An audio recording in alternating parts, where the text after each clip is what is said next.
a former chief executive officer of a government-linked subsidiary in Malacca, was fined 15,000 ringgit by the I Cairo Sessions Court on Friday after pleading guilty to abuse of power for appointing his daughter to the company in 2021.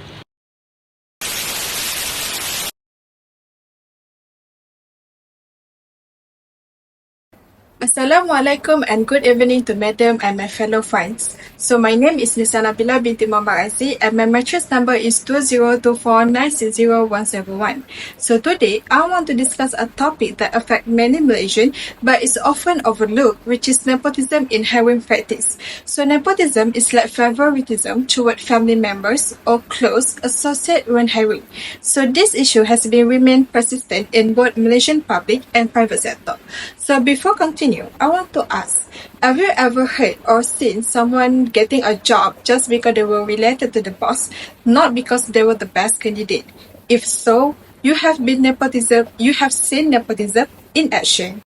So what does actually mean with nepotism in hiring? So nepotism in hiring happens when organizations favor family members or friends for job openings, ignoring more qualified candidates. So this has been undermined the principle of merit-based recruitment and leads to unfairness in the workplace.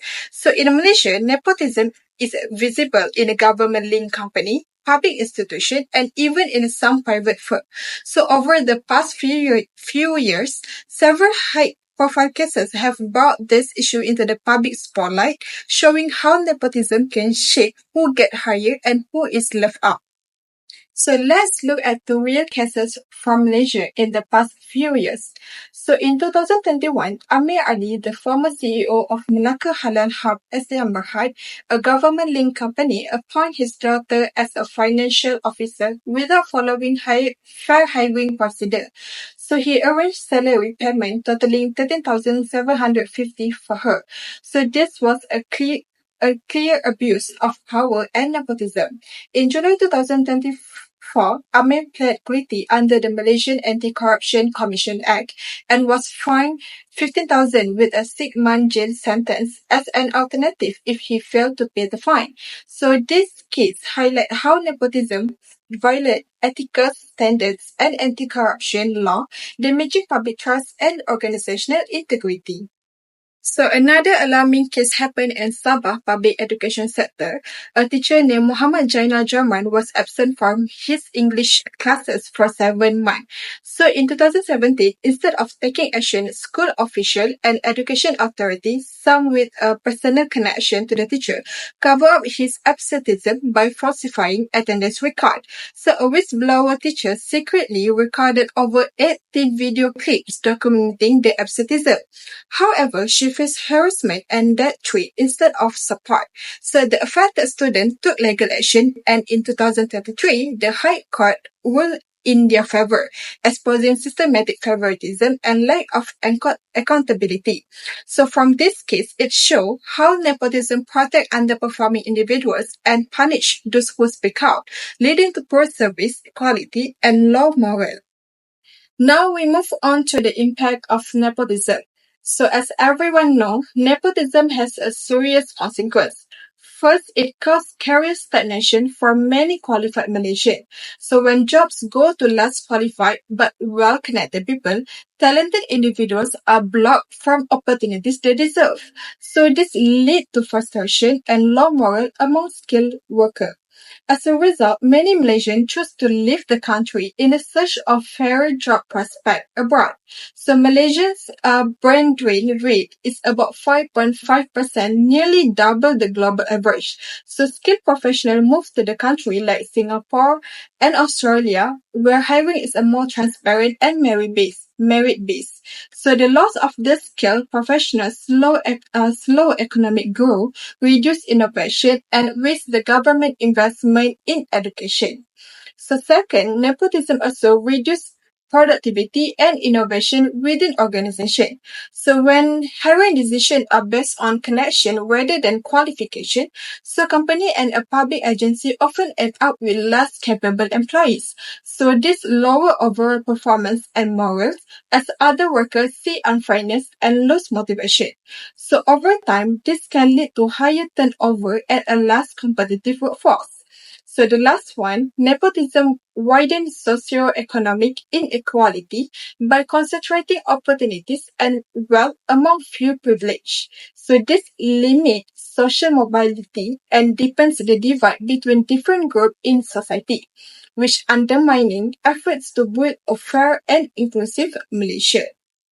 But how about positive impact? Of course, there are positive impact. While nepotism is often criticized, it can have some benefits, especially in a small family-run business. So one key advantage is stability and continuity. So family business often rely on hiring relatives to ensure that the company's value, vision, and culture are perceived across generation. So this helps maintain a consistent leadership style and smooth succession planning, as the family members are usually more committed to the long-term success of the business. So another important benefit is operational efficiency. So hiring family members can reduce recruitment costs and speed up the hiring process because there are less need for length interviews of extended search. It also fosters trust and loyalty within the workforce. So this is because family members tend to work harder to support the business success. However, it is important to note that this positive mainly applies to family-run company, while in a larger organization and public sectors, nepotism is drawbacks.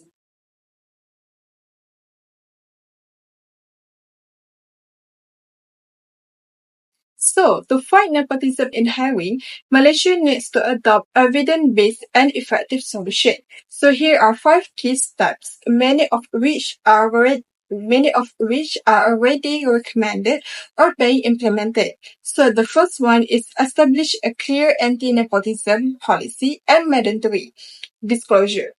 Organization must establish explicit policy that forbid hiring based on family ties or personal connection. Also, employees and candidates should be required to disclose any relationship that could lead to conflict of interest. This transparency helps prevent hidden favoritism and hold decision makers accountable. So second, implement transparent and merit-based recruitment.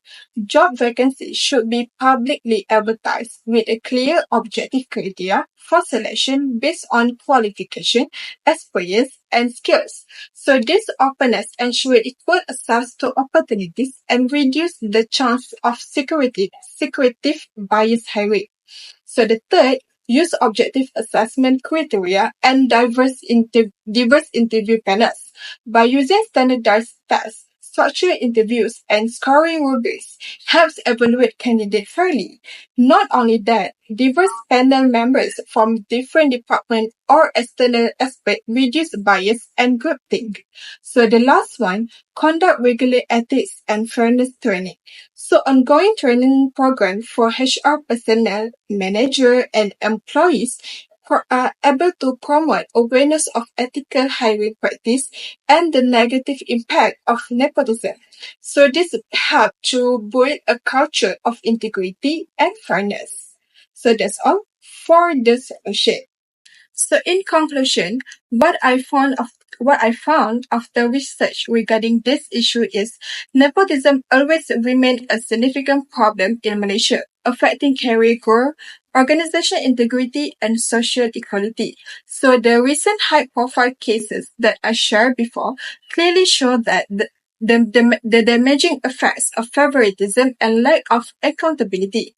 So addressing nepotism is a very crucial to ensure fairness, boost moral and productivity, retain talent, and build public trust. So by implementing clear policy, transparent recruitment, and a culture of integrity, Malaysia can move toward and just a more just and merit-based society.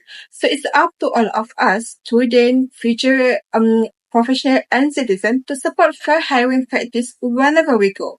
So that's all from me. Thank you.